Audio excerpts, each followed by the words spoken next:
Welcome to Chillin' 101. We hope this video helps. You begin by confirming the warmer type and immediate safety steps. This matters because activation and risks differ. For disposable or air-activated units, remove the pouch from packaging and shake it to expose the iron powder. For battery models, verify a charged battery and attach per orientation markings. For catalytic or fuel units, confirm fuel cap is secure and wick intact. Once done, place the warmer in a safe spot and feel for warmth within the manufacturer's listed activation time. You now control how the heat reaches you and why it matters.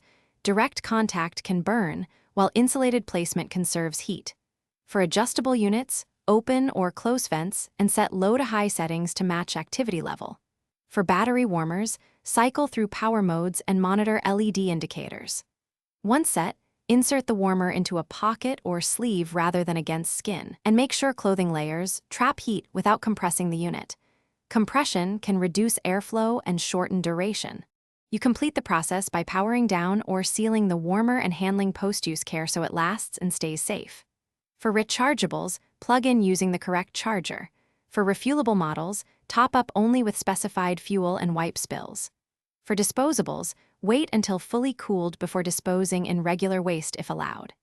If the unit becomes hot to the touch, emits odd smells, or leaks, remove it from clothing and skin immediately. Then inspect and stop, using until repaired or replaced. Thanks for watching.